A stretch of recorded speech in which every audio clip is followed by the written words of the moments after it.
I'm Dr. Doug Graham. Along with my partner, Professor Rosalind Rubin, we'll be presenting The Road to Success. I'm going to speak with you about various attitudes and associations that people have with their food and how you can get free of some of the habits that have been stopping you from reaching your dietary and lifestyle goals. Going at a breakneck speed. There's a lot that I think worthy of lengthy discussion. We want to see that the bases are touched. We think of this as a chance to plant seeds, to begin some processes that will flourish over the months as you review, as the habits begin to develop, as new habits develop and old ones fade away. And we'll be rounding out as much as we can our perceptions about food and attitudes towards food so that you can have a richer and more satisfying raw food experience. One of the things that's amazed me is how much my brain listens to what I say, how much my brain listens to what I see and what I hear. And very often things that I hear or see, I soon find coming out of my mouth shortly thereafter.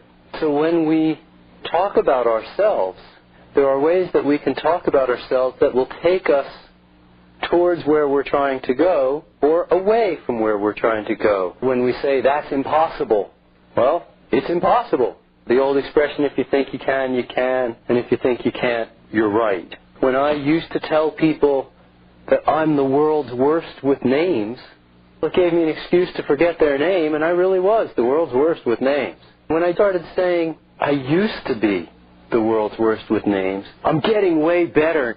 Tell me your name one more time, please, because I really want to get it.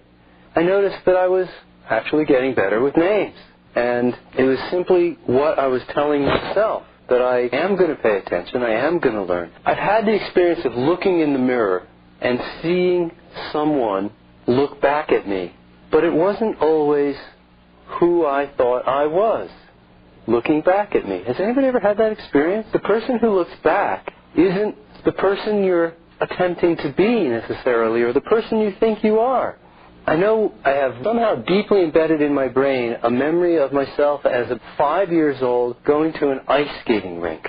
And I'm at this ice skating rink, and I know what I'm doing. I'm a 5-year-old. I can skate. But there's lots of teenagers and young adults at the ice skating rink. Some of them would catch my eye. There was a guy in particular that caught my eye. His physique was beautiful. His skating style was ideal. I don't know anything about this guy. I don't know who he was. But as a 5-year-old, I looked at him and said, when I grow up, I want to be like that. If you strive to become the person that you would have been proud of when you were 5, in other words, become the adult that you would have been proud of when you were looking as a child, who do you want to model yourself after? It's actually within your control to become the person that you choose to be. That it is your choice to become and develop the person that you want to be. It's not that your life is willy-nilly left up to chance. It's not open the window and influenza. Health has a cause. Sickness has a cause. You can become a fit individual if you want to. You can become a raw fooder if you want to. It's a choice. It's tougher to do it with lack of information. It's easier to do it with information and guidance. And it's important to remember that you get what you want in life from the people who already have what you want. I remember reading the story about Onassis, who was asked if he lost all his money, how long would it take him to get his money back? Or would he ever? And he said it would take him a year, maybe 2, and he'd be multi-billionaire again. How would he do it? He was asked, and he said, I'd go get a job as a waiter in the fanciest restaurant in the city, where the richest people went. And opportunity would come to me because all those rich people have what I want, and I would make it clear that I was capable, and an opportunity would fall in my lap. And once I have one, I'll build it to more and more and more. You have to hang around with the people who have what you want in order to get what you want. And this made me become aware that it's important for me and for all of us to be very careful who we choose as our teachers. You go to public school, you have no choice. In public school, we have very little choice. Although we have some choice, certainly I've heard many stories of kids changing from one fifth-grade teacher to another fifth-grade teacher. There is some choice. As adults, we have a lot of choice. And it's important that we pay serious attention to be choosing wisely. Does the person have what it is I want to get from the person? Because if they don't have it, they can't give it to you. Kurt Vonnegut wrote a book in which he described a secret agent who worked for the United States during World War II as a spy over in Germany. Mother Night, that's the one. And the premise of the story was that he was a spy, and his job in Germany was to send coded messages out to the United States about what the Germans were planning. In order to send these messages, he had to do something for the Kaiser, for the people in power in Germany, and what he did was worked in public relations. He came up with public relations ideas with programs for them to follow, but he didn't want to work for Germany. He wanted to work for the United States, so he came up with crazy programs, things that nobody would ever do. He came up with ideas like super race and eliminating the Jews and crazy ideas that he came up with. Obviously, these were the very ideas that the Germans caught on to in World War II. And so in the United States, this man, who was actually sending coded messages to the United States, helping the U.S., became the most hated of all the war criminals in the United States. Meanwhile, in Germany, when it was found out that he was in fact a U.S. spy, became the most hated of all the spies there could ever be. The Germans wouldn't have him. The Americans wouldn't have him. The moral of the story was, you become who you pretend to be. So I asked about the mirror. How many people look in the mirror and see a raw fooder looking back at them? Did that happen the day that you went raw, or did that take some time before the raw fooder looked back? It takes some time before the mindset and the emotions and the physique and the entire persona becomes a raw fooder looking back. You go, oh, yeah, that's really something. I admit it took me a long time. I wasn't ready to give up certain aspects of cooked food mentality. So a raw fooder didn't look back. It didn't happen. And the day that it did happen, I just puffed up. I was really happy. And ever since, to see a raw fooder look back, it's been such a marvelous feeling. And then there's the next stage of development and the next stage of development. We have to remember that our philosophy is supposed to be out in front of our practice.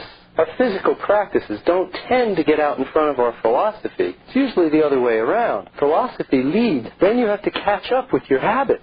If you do, it's time to get your philosophy back out in front again and continue moving forward. One of the ways to continue moving forward is to look for contradictions between what you believe, what you're telling other people, and how you're actually going about your day, how you're going about your business. If you're telling people raw is the law, and when you're all alone, you're eating cinnamon cookies, well, maybe nobody knows but you, but somebody knows. And in the world of our health, in the world of natural law, there is no time out. It counts. Whether anybody sees it or not, it all counts. Life is a cumulative experience. Our health is accumulated, or our sickness is accumulated. So the idea that you can get away with anything, it really isn't that way. There's going to be consequences. It's going to be some price to pay. And it's either a price for health or the price for sickness. And the price for health is non-negotiable. You have no bargaining power. So by getting the contradictions out, it can help you feel better about yourself.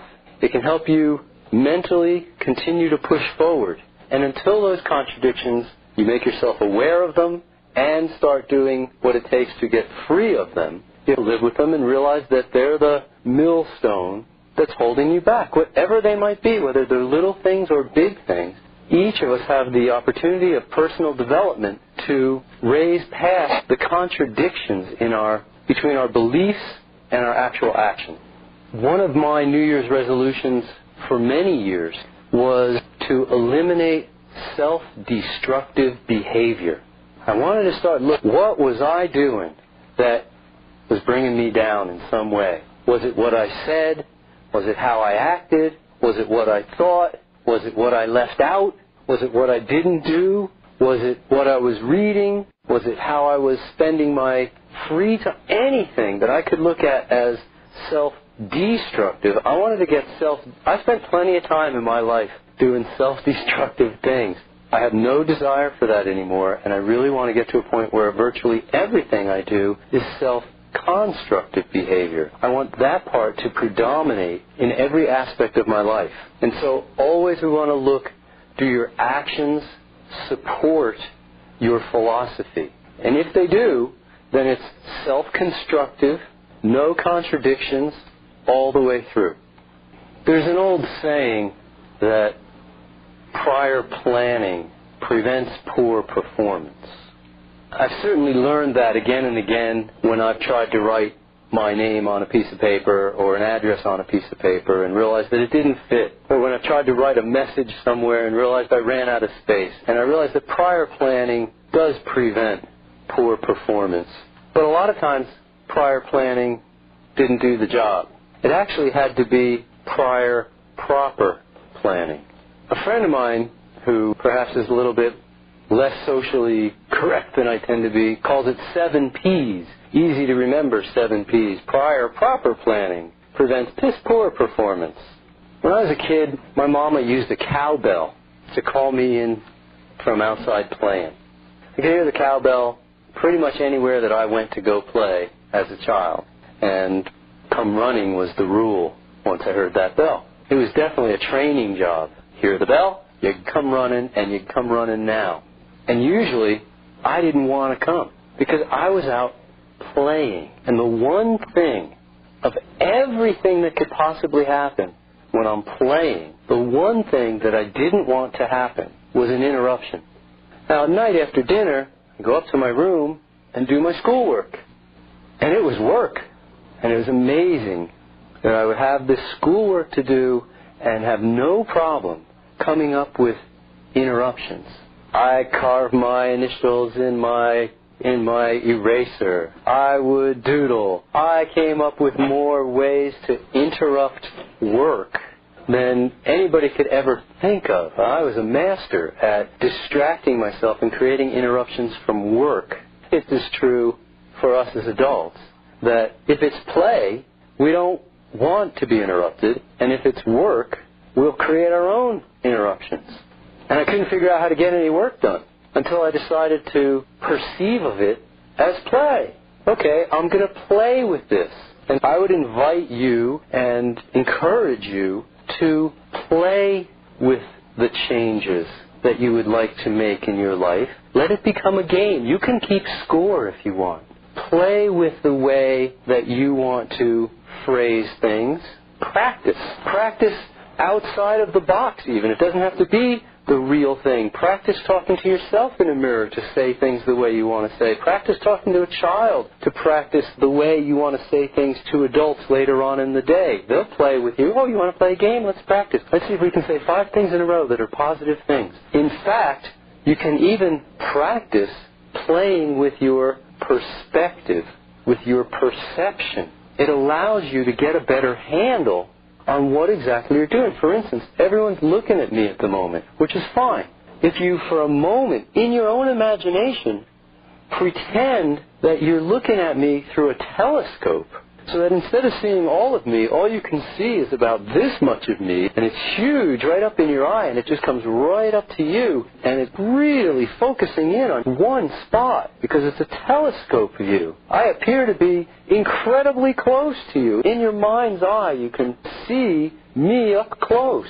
And just as easily, you could flip the telescope around, look through the wrong end, and now I'm 1,000,000 miles away, and I'm only just a little bitty guy, and you can barely see me as if I was at the other end of a football field from you. And in your own head, that's easy to do. It's easy to imagine an almond sitting on your tongue. You might even feel the bitterness in the taste.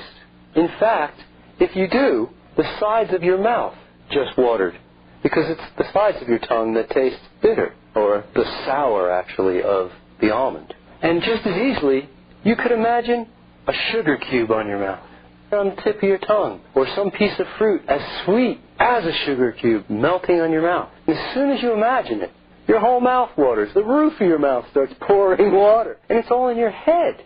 You can create your reality and then play with creating your reality and practice creating your reality so that you can become more of the person that you want to become. I used to go with my family to go bowling. And when we'd go bowling, if you were bowling poorly, you keep track what they call a line. 10 frames makes a line. And if you're bowling poorly after 2 or 3 or 4 frames, what my mother used to do is she'd take the pencil and draw a heavy vertical line. And I go, what's that for? And she goes, well, I'm drawing a line. After this line, now we're all going to bowl well. Okay, it was just an idea, but it worked a lot of the times. Mentally, I just made the decision. She said, after this line, now we're all going to pay attention to what we're doing. We're not going to just go up there and throw the ball anymore. We're going to pay attention. We're going to slow down. We're going to do it precisely. We're going to bowl well. And we would. It was amazing. And you can draw a line in your habits just as easily. You can stop everything for a day or two. Go to bed. Become yourself again. You could eat nothing but water for a day or two and regain your heightened sense of taste and smell and touch and vision and hearing. Bring your nervous system center back into its heightened state of normal function. And if you skip 2 or 3 or 4 meals, the very first taste of food after that is amazing. When I ran a fasting retreat, I've had people go, Dr. Graham, come here. Yeah, what's up? Where do you get this lettuce? Yeah, this grocery store. This is the best lettuce I've ever tasted. Yeah, it's the same lettuce you've always tasted. You're the best you've been in a long time. By stepping back from the complicated way that we usually do things and simplifying through the idea of a day or two of just bananas or a day or two of just watermelon or a day or two of any one food, when we go back to the variety and the explosion of tastes that come with all of the different foods available to us, they taste much more richer. We appreciate them so much more. When things don't taste really great, you're not hungry. Step back. It's perfectly okay to do. One of the key issues for me has always been quality. I felt that the more you take care of quality, the less problems you'll have with your food. People ask me, how much of this should I have? Do I have to count? Do I have to weigh? How do I do it? And always my answer is the same. Take care of the quality of what you eat. The quantity will completely resolve itself. It will naturally balance out if you take care of the quality. There are several discriminating factors that we can use in determining what is highest quality food for humans. We know that whole foods are more healthful for us, more nutritious than fractioned or refined foods. And I recommend the use of whole foods in a raw food diet just as much as I would recommend the use of whole foods in anyone's diet. Whole foods are more nutritious than refined. The way you refine a food is to remove the fiber. If you remove the fiber from grains, you go from whole grains to refined grains. If you remove the fiber from an olive, you go from having an olive to having olive oil. Or from a flaxseed, you remove the fiber, you end up with the oil. This is a refined food. It's virtually the definition of empty calories because it has no protein, it has no carbohydrate, all it has is fat. It's empty calories. If we refine celery or strawberries, we do it by removing the fiber, we're left with juice. We're often told that when we juice, we're getting more nutrition, and yet fiber is an essential nutrient. How can we be getting more nutrients if what we're doing is removing one of the essential nutrients? We know that fresh foods are more nutritious, that ripe foods are more nutritious, that raw foods are more nutritious. We know that organic foods don't even have to be more nutritious in order to be more healthful for us, more wholesome for us. The people who tell me, prove that organic is more nutritious, I say to them, prove to me that commercially grown is as good. Prove to me that commercially grown isn't less nutritious. Prove to me that herbicides and fungicides and insecticides and pesticides and fries on the side, prove to me that those things are good for your kids' ADD. Prove to me that herbicides improve your sex life, or pesticides make you live longer, or that insecticides will help you keep your hair on your head, or that any of the things that end in CIDE are good for you in any way. CIDE stands for death. There's no way putting death on our food can be good for us. So whole, fresh, ripe, raw, organic plants are the qualifiers by which you evaluate your meal. Look at the plate. What's on your plate? Is it whole, fresh, ripe, raw, organic plants, or is it just some part of that? Is the meal simple? Because in a simple meal, you're going to get optimum nutrition, optimum digestion, optimum absorption. Are you taking part in variety throughout the seasons? Every month new foods come into season. These are basic concepts in wholesome, healthy, quality food. Whole, fresh, ripe, raw, organic plants, simple meals, variety throughout the diet. An easy concept, an easy thing to think of is how well does your food become you? How much effort is involved for your food to become you? The amount of fuel your brain uses, we can't control. The amount of food or fuel that your organs use in order to run themselves, we can't control, except for the organs of digestion. If we make digestion more difficult, digestion requires more fuel. It becomes a trade-off. If digestion requires more fuel, then your muscles get less fuel. If you want fuel for activity, the only place to get it is by using less fuel in the digestive process.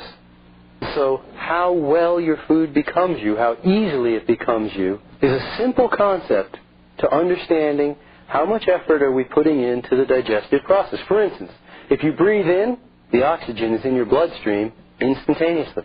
When you drink water, the water is in your bloodstream in seconds. When you eat fruit, the simple sugars are in your bloodstream in minutes, effortlessly. Most people notice by the time they've finished eating a peach that they already feel the peach running through their system. It doesn't take long. Vegetables take a little longer, minutes to hours. Starchy foods, longer, hours to days, depending on what you eat them with. Fats, animal foods, longer still. A typical animal food meal, a typical standard American diet meal, can sit in the stomach for 36 hours. It can take, on average, 72 to 84 hours to pass through a person. And I know people, I've had plenty of patients come to me who tell me that they have no problem with their bowel function. They are regular. Once a week, regular. And look and go, once a week regular. I can't buy into once a week regular. Look at the quality of your food. Control how varied it is throughout the year and how simple it is at the meal. Become the person you want to become by doing the things that you know are next on your scorecard. Is this a contradiction? Is this taking me where I want to go? Is this self-constructive behavior? We know what these things are. Start to put them into action rather than just philosophy. And in a very short time, you'll find the person looking back at you from the mirror is the person you want to become. It's the person that you would have been proud of when you were a 5-year-old. Thank you. It's the person that you would have been proud of when you were a 5-year-old. Thank you. It's the person